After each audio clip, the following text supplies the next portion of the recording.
నీ కుమారుణ్ణి నేను అన్నాడు. కానీ నాబాలు లేచి దావీదు ఎవడో, యెషయా కుమారుడు ఎవడో అని భయంకరంగా మాట్లాడాడు.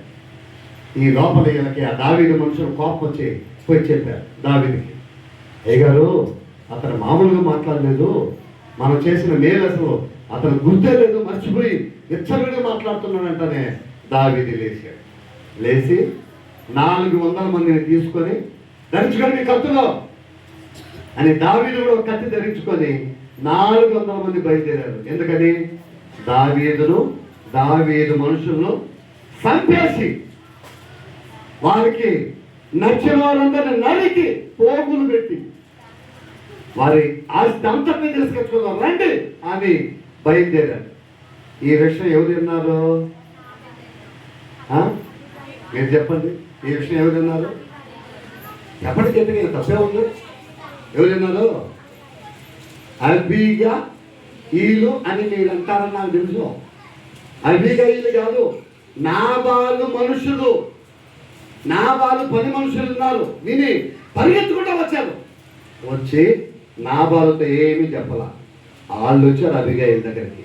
వచ్చి అమ్మా ప్రజలమ్మా ఏమంత కంగారు పడుతున్నాను? అయ్యా అమ్మా, మన యజమానుడు మామూలుడు కాదు, పనికిమాలోడమ్మా. ఆ దావీదు మనుషులు, దావీదు మమ్మల్ని కాపాడారమ్మా. అక్కడ ఆ దేశంలో మమ్మల్ని నాశనం అయిపోతుంటే, మమ్మల్ని చంపైపోతుంటే, మా ఆస్తి అంతా తీసుకుపోతుంటే, గొర్రెలు, మేకలు, గేదెలు, ఆవులు, ఒంటెలు అన్నీ కాపాడారమ్మా. వాళ్ళు మాకు మేలు చేశారమ్మా.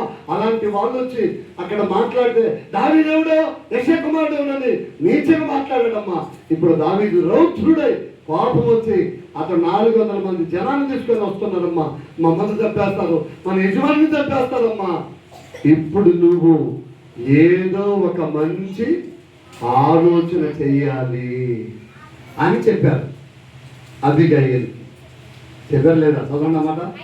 అయితే నా యజమానునికి వారి ఇంటి వారందరికీ కీడు చేయించున్నారు కనుక ఇప్పుడు నీవు చేయవలసిన దానిని బహు జాగ్రత్తగా ఆలోచించు. మన యజమానుడు ఎవరంట? ఏమో ఏదో మంచి పేరు తేడా. ఎవరంట యజమానుడు? ఏ ఇంట్లో కూడా పనికి వాళ్ళు ఉండకూడదు కదా. ఏ ఇంట్లో కూడా వారి సొంత ఆలోచన కలిగిన వాళ్ళు ఉండకూడదు. దేవుని ఆలోచన కలిగి ఉండాలి.